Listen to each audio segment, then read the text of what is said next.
A Bíblia em um ano. Uma experiência de encontro com Jesus Cristo, a Palavra de Deus.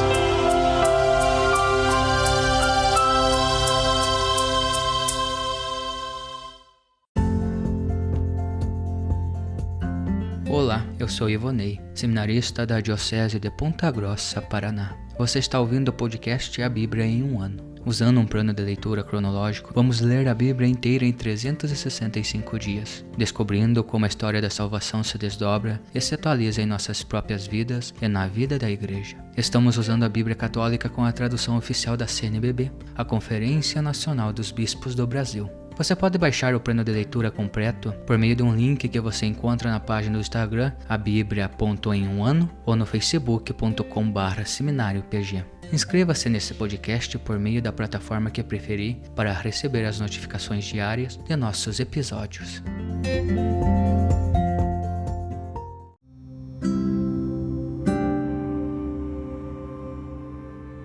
Olá, eu sou o Padre Jaime Roça, da Diocese de Ponta Grossa, no Paraná. Antes de iniciarmos a leitura e a escuta dos textos bíblicos propostos para hoje, peçamos que pela ação de Deus, a sua palavra frutifique em nossas vidas. Em nome do Pai, do Filho e do Espírito Santo. Amém. Senhor, envia teu Espírito Santo para que eu compreenda e acolha a tua palavra, que eu possa conhecer-te, amar-te, servir-te e louvar-te, a fim de que pelo testemunho da tua palavra todos te adorem. Faze, ó Deus, que pela leitura da tua palavra os pecadores se convertam, os justos perseverem na graça e todos consigamos a vida eterna. Por Cristo nosso Senhor. Amém.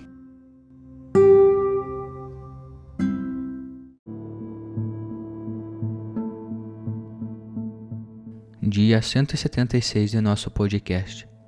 Lemos os capítulos 19 e 20 do primeiro livro de Reis, o capítulo 20 do segundo livro de Crônicas e o Salmo 77. Capítulo 19, primeiro livro de Reis. Acabe informou Jezabel de tudo quanto Elias tinha feito e de como tinha passado a fio de espada todos os profetas de Baal. Jezabel mandou então um mensageiro a Elias para lhe dizer: os deuses me cumulem de castigos, se amanhã, a esta hora, eu não tratar tua vida como tu tratastes cada um desses profetas. Elias ficou com medo e, para salvar sua vida, partiu. Chegou a Bersabeia de Judá e ali deixou o seu criado. Depois adentrou o deserto, caminho de um dia. Ao chegar, sentou-se debaixo de um arbusto de zimbro e pediu para si a morte, dizendo: agora basta, Senhor. Tira minha vida, pois não sou melhor do que meus pais. Deitou-se no chão e adormeceu à sombra daquele zimbro. De repente, um anjo tocou e disse: levanta-te e come. Ele abriu os olhos e viu junto à sua cabeça um pão assado na pedra e um jarro de água. Comeu, bebeu e tornou a dormir. Então o anjo do Senhor veio pela segunda vez, tocou e disse: levanta-te e come. Ainda tens um caminho longo a percorrer. Elias levantou-se, comeu e bebeu, e com a força desse alimento andou 40 dias e 40 noites até o monte de Deus, Horebe. Chegando ali, entrou numa gruta, onde passou a noite. Então veio-lhe a palavra do Senhor, dizendo: que fazes aqui, Elias? Ele respondeu: estou ardendo de zelo pelo Senhor, Deus dos exércitos, porque os israelitas abandonaram tua aliança, demoliram teus altares e mataram a espada os teus profetas. Só eu escapei, e agora querem tirar minha vida. O Senhor disse-lhe: sai e põe-te de pé sobre o monte, na presença do Senhor. Então se deu a passagem do Senhor. Antes do Senhor veio um vento impetuoso e forte, que desfazia as montanhas e quebrava os rochedos. Mas o Senhor não estava no vento. Depois do vento veio um terremoto, mas o Senhor não estava no terremoto. Passado o terremoto, veio um fogo, mas o Senhor não estava no fogo. Depois do fogo, ouviu-se uma voz de brisa ligeira. Quando a ouviu, Elias cobriu o rosto com o manto, saiu, pôs-se à entrada da gruta e eis que chegou-lhe uma voz dizendo: Que fazes aqui, Elias? Estou inflamado de zelo pelo Senhor, o Deus dos exércitos. Respondeu ele: porque os israelitas abandonaram tua aliança, demoliram teus altares e mataram a espada teus profetas. Só eu escapei, e agora querem tirar minha vida. O Senhor disse-lhe: vai, volta por teu caminho pelo deserto até Damasco. Chegando lá, ungirás a Azael como rei de Arã, e Jeú, filho de Nanse, como rei de Israel, e a Eliseu, filho de Safate, e Abel-meona, como profeta em teu lugar. Quem escapar à espada de Azael será morto por Jeú, e quem escapar à espada de Jeú será morto por Eliseu. Deixarei em Israel um resto de 7.000 homens, todos os joelhos que não se dobrarem diante de Baal, e toda a boca que não o beijou. Elias partiu dali e encontrou Eliseu, filho de Safate, lavrando a terra com 12 juntas de bois. Ele mesmo conduzia a última. Elias passou por perto dele e lançou sobre ele o seu manto. Então Eliseu deixou os bois e correu atrás de Elias. Disse-lhe: deixa-me primeiro ir beijar meu pai e minha mãe, depois te seguirei. Elias respondeu: vai e volta. Entendes o que te disse? Eliseu se retirou, tomou a junta de bois e os imolou. Com a madeira do arado e da canga, assou a carne e deu de comer ao povo. Depois levantou-se, seguiu Elias e pôs-se a seu serviço. Capítulo 20.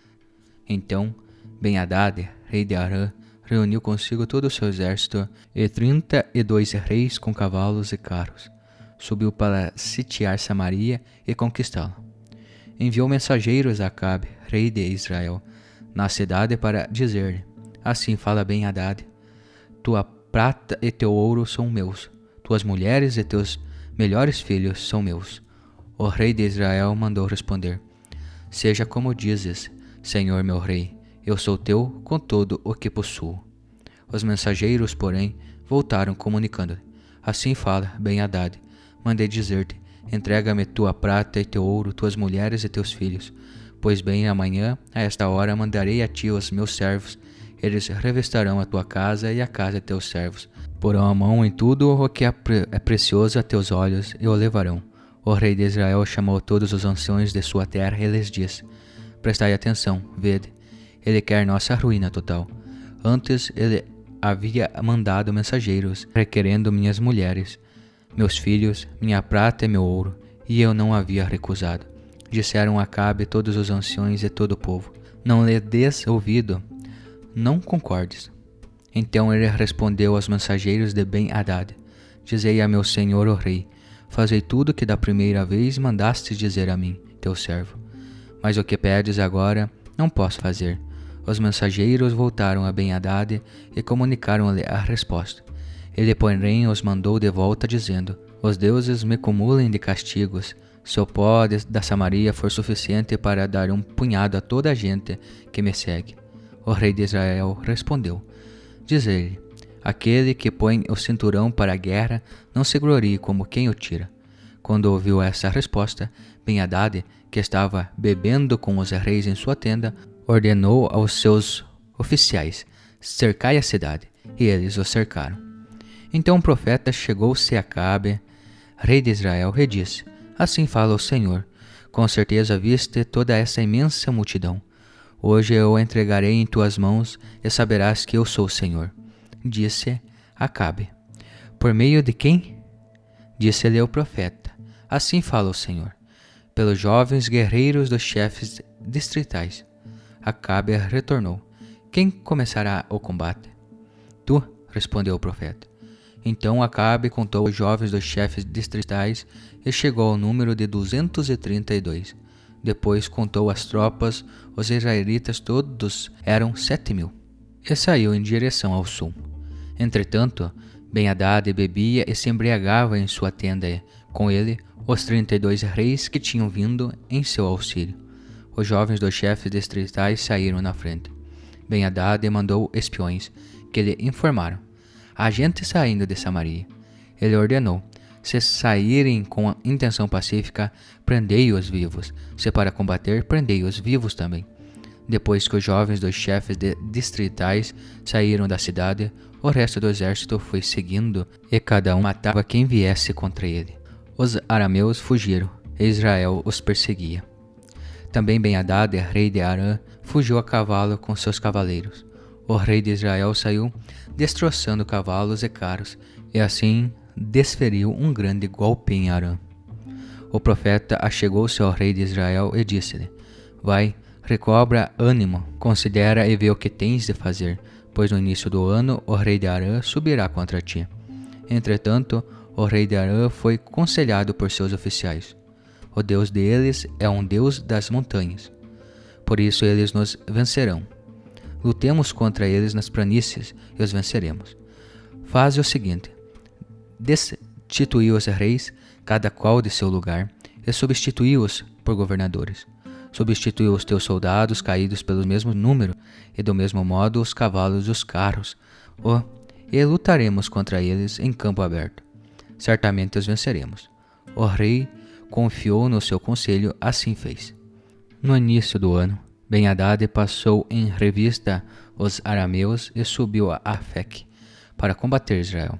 Também os israelitas foram passados em revista e, providos de víveres, marcharam contra os arameus, mas acampados em frente deles, os israelitas pareciam 2 pequenos rebanhos de cabras, enquanto os arameus enchiam a região. Um homem de Deus achegou-se ao rei de Israel e disse: Assim fala o Senhor, porque os arameus disseram: O Senhor é um Deus das montanhas, mas não das planícies. Vou entregar essa grande multidão em tuas mãos, e sabereis que eu sou o Senhor. Por 7 dias os exércitos postavam suas fileiras frente a frente, até que no 7º dia se travou a batalha. Os israelitas derrotaram, num só dia, 100.000 soldados de Arã. Os que restaram fugiram para a cidade de Afec, mas os muros caíram sobre os 27.000 sobreviventes. Ben-Hadad refugiou-se na cidade de esconderijo em esconderijo. Disseram-lhe seus oficiais: Ouvimos dizer que os reis da casa de Israel são benévolos. Vamos apresentar-nos ao rei de Israel com pano de saco na cintura e uma corda ao pescoço. Talvez te poupe a vida. Assim, com pano de saco na cintura e uma corda ao pescoço, apresentaram-se ao rei de Israel e disseram: Teu servo Ben-Hadad diz: Peço-te que me deixes viver. O rei respondeu: Ele ainda vive? É meu irmão. Os delegados viram a um bom presságio e imediatamente velaram-se disso. Sim, diziam, Ben-Hadad é teu irmão. O rei então continuou: Ide trazei-o a mim. Ben-Hadad veio até Acabe, que o fez subir em seu carro. E Ben-Hadad disse: Devolverei as cidades que meu pai tomou de teu pai, e tu podes abrir comércios para ti em Damasco, assim como meu pai fez em Samaria. Disse Acabe: Vou fazer aliança contigo e te deixarei partir. E fez aliança com ele e deixou-o partir. Então um dos discípulos dos profetas, por ordem do Senhor, disse a um seu companheiro: Desfere-me um golpe. Mas ele não quis golpeá-lo. Porque não quisestes ouvir a voz do Senhor, disse o primeiro: Um leão vai te matar quando fores embora de mim. E mal ele foi embora, apareceu um leão e matou. O profeta encontrou outro homem e disse-lhe: Desfere-me um golpe. Este deu-lhe um golpe e o feriu. O profeta foi embora e pôs-se diante do rei no caminho, disfarçando com uma faixa sobre seus olhos. Quando o rei passou, gritou para ele: Teu servo sai para o meio da batalha. Mas alguém trouxe-me um preso e disse: Guarda este homem. Se vier a faltar, pegarás a vida dele com a tua ou com um talento de prata. Ora, como eu estava ocupado aqui e ali, de repente ele desapareceu. E disse o rei de Israel: Seja essa tua sentença, tu mesmo a pronunciaste. Então ele tirou rapidamente a faixa dos olhos, e o rei percebeu que era um dos profetas. Ele disse ao rei: Assim fala o Senhor, porque deixastes escapar de tua mão um homem que deveria ser morto, tua vida pagará pela vida dele, e teu povo pelo povo dele. O rei de Israel voltou para sua casa em Samaria, aborrecido e indignado.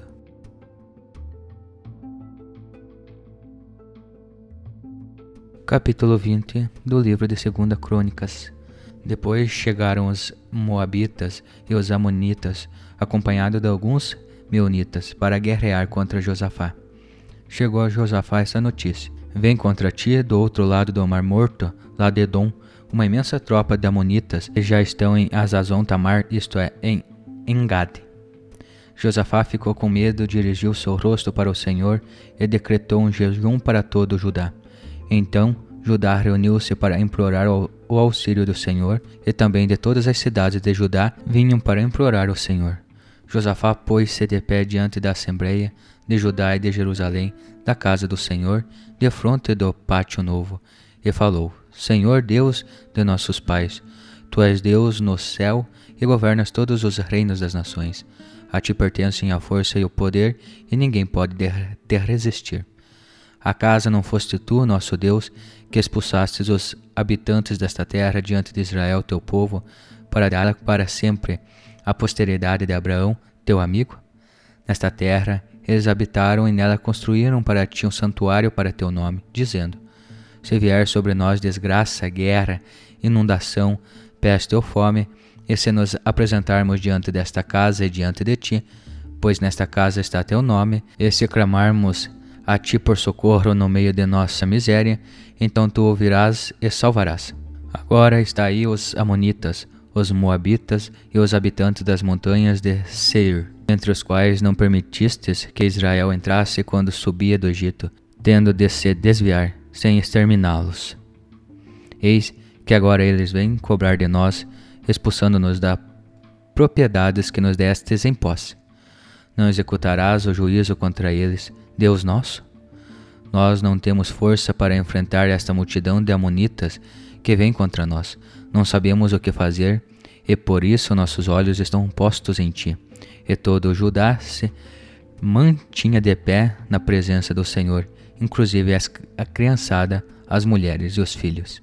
Jaziel, filho de Zacarias, filho de Manaías, filho de Jeiel, filho de Matanias, levita dentre os filhos de Asaf, recebeu então no meio da assembleia o Espírito do Senhor. Ele exclamou: Atenção todo Judá, moradores de Jerusalém, e tu, rei Josafá. Assim vos fala o Senhor: Não deveis temer nem tremer à vista dessa multidão enorme, pois a luta não é vossa, e sim de Deus. Saí amanhã para atacá-los. Eles vão subir pela encosta de Cis, e topareis com eles na extremidade da torrente de fronte do deserto de Jeruel. Não sois vós que lutareis.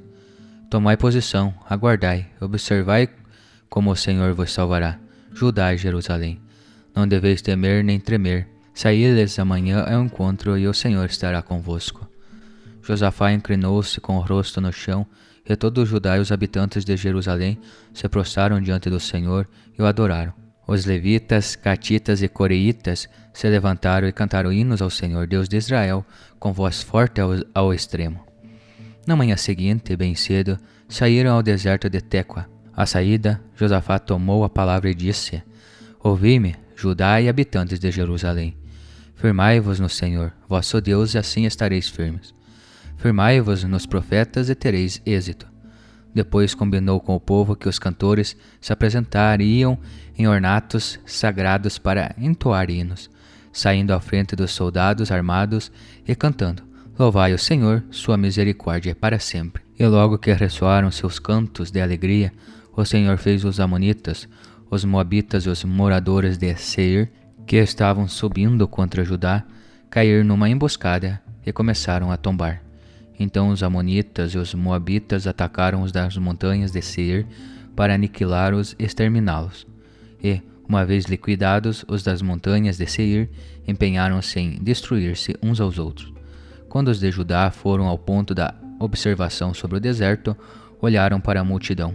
Só viram cadáveres deitados por terra, sem que houvesse sobrevivente. Josafá e seus soldados foram recolher os despojos. Encontraram grande quantidade de arreios, objetos de uso, roupas e preciosidades. Agarraram mais do que podiam carregar. A presa da guerra era tanta que ficaram juntando durante 3 dias. No 4º dia reuniram-se no Vale da Bênção, onde bendisseram ao Senhor. Por isso o lugar é chamado Vale da Bênção até hoje. Então todos os de Judá e Jerusalém voltaram, com Josafá à frente. Voltaram a Jerusalém com grande alegria, porque o Senhor os havia alegrado à custa dos inimigos. Entraram em Jerusalém, numa casa do Senhor, ao som de harpas, cítaras e trombetas. O pavor do Senhor se apossou de todos os reinos do mundo, ao ouvirem como o Senhor havia combatido contra os inimigos de Israel. Depois do reinado de Josafá, conheceu tranquilidade, pois Deus lhe dera sossego por todos os lados. Assim foi o reinado de Josafá sobre Judá. Tinha 35 anos quando começou a reinar, e reinou 25 anos em Jerusalém. Sua mãe se chamava Azuba, filha de Selaqui. Ele seguiu o caminho de seu pai Asa, e dele não se afastou. Fez o que era reto aos olhos do Senhor. Contudo, os lugares altos não desapareceram, nem o povo aderiu de todo o coração ao Deus de seus pais.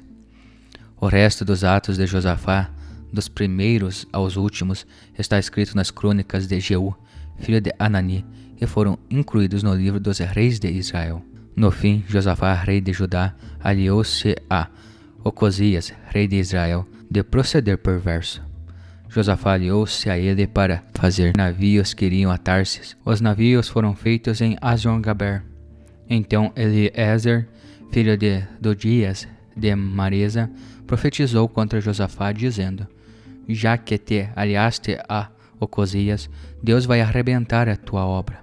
De fato, os navios naufragaram e não puderam navegar a Tarsis. Salmo 77. Com a minha voz clamei a Deus, com a minha voz a Deus, e Ele me ouviu. No dia da minha tribulação busquei o Senhor, de noite minhas mãos se estenderam, sem cansar. Minha alma recusa consolo, lembro-me de Deus e solto gemidos, medito meu espírito desfalece. Mantiveste vigilantes as pálpebras de meus olhos, fiquei perturbado, aí não pude falar. Penso nos dias de outrora, recordo os anos passados. De noite meditava no meu coração, refletia, esquadrinhava o meu espírito. Acaso Deus nos rejeitará para sempre e não voltará a ser-nos ainda propício? Terá acabado para sempre a tua misericórdia? Terá cessado a sua palavra de geração em geração? Acaso Deus vai esquecer de ter compaixão, ou, na sua ira, vai reter a sua ternura? Então eu disse: este é o meu tormento, mudou a destra do Altíssimo. Mas vou lembrar-me das obras do Senhor, vou lembrar-me das tuas maravilhas desde o início. Vou considerar todos os teus defeitos, meditar as tuas proezas. Ó Deus, na santidade está teu caminho. Que Deus é grande como nosso Deus? Tu és o Deus que fazes maravilhas, desde a conhecer entre os povos o teu poder. Com teu braço libertastes o teu povo, os filhos de Jacó e de José. As águas te avistaram, ó Deus, as águas te avistaram e se removeram, os próprios abismos se agitaram. As nuvens derramaram água, as nuvens soltaram sua voz. Enquanto voaram tuas flechas, teu trovão reboou no ciclone, teus relâmpagos iluminaram o mundo, a terra se abalou e estremeceu. Pelo mar passou teu caminho e tuas veredas na imensidão das águas, mas teus rastros ficaram invisíveis. Como ovelhas conduzistes o teu povo, pela mão de Moisés e de Arão.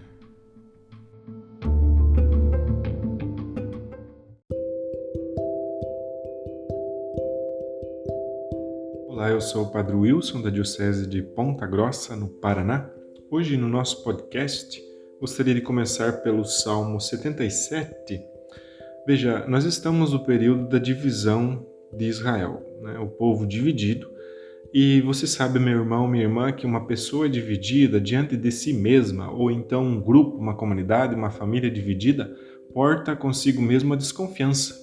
Desconfia de si, desconfia dos outros, desconfia de Deus. A desconfiança, ela tem raiz na desunião. A infidelidade tem desconfiança na desunião. Enfim, situações que complicam a vida. O Salmo 77 está falando basicamente dessa situação.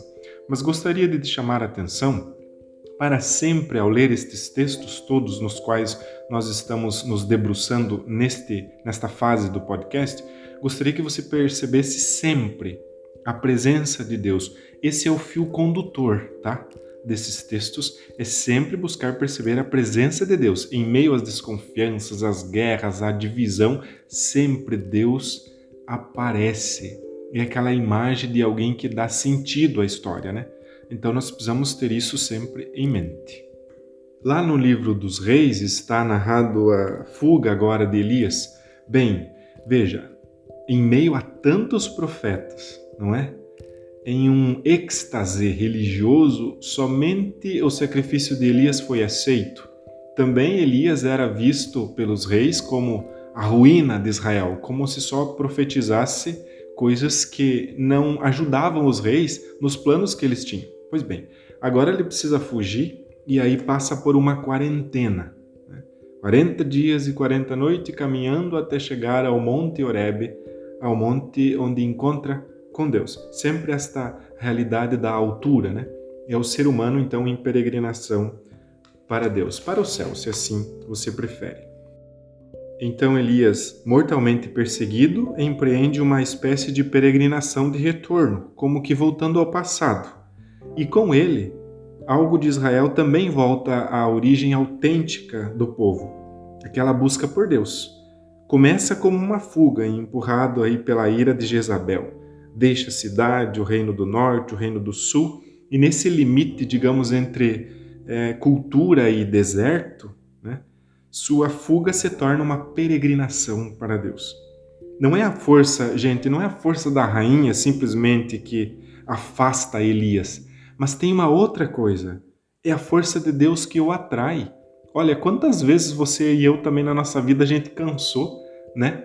A gente viu a nossa vida assim como uma subida sempre. E se você e eu agora, embasados aí na experiência de Elias, pensássemos, não é só pensássemos, mas assumíssemos a nossa vida como uma peregrinação para Deus.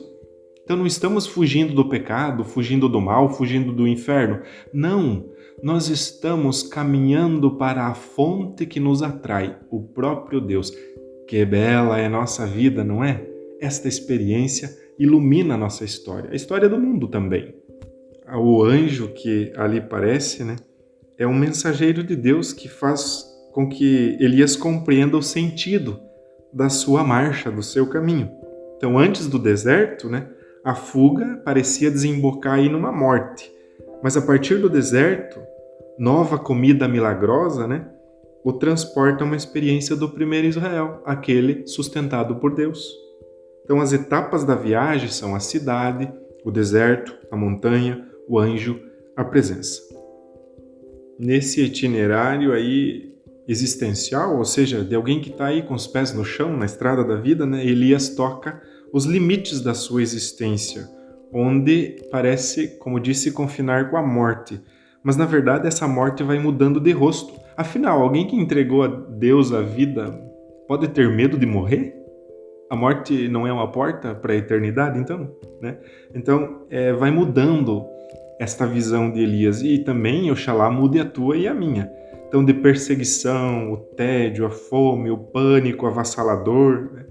Muda para a experiência do mistério. Aquele que lá no silêncio de um coração que recobra o seu juízo, vamos dizer assim, agora se vê abraçado pela experiência do mistério com Deus naquele silêncio da gruta. Então aí se encontra a vida. Meu irmão, minha irmã, te desejo muita vida. Peregrinamos para Deus.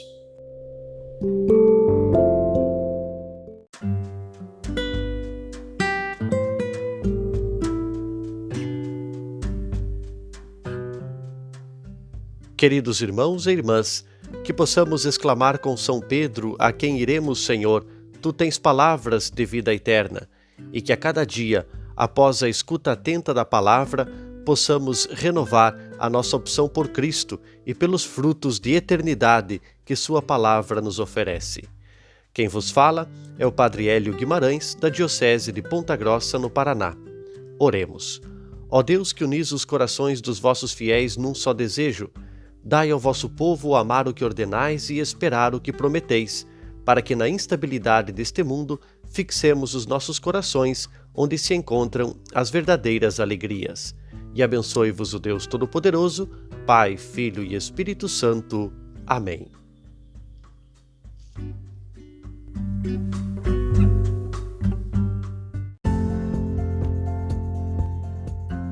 Você acaba de ouvir mais um episódio do podcast A Bíblia em um Ano. Continue nesse bom propósito de ouvir, ler e praticar a Palavra de Deus. Rezemos por todos que estão fazendo este caminho de leitura da Bíblia, Procure também participar da sua comunidade. A permissão para uso do plano de leitura The Bible in a Year com o Padre Mike Schmitz e Jeff Cavins foi concedida por Ascension. A versão original pode ser baixada em ascensionpress.com. Todos os direitos desse plano estão reservados à Ascension. Os demais conteúdos do podcast não são criados, revisados ou apoiados por Ascension. Até amanhã!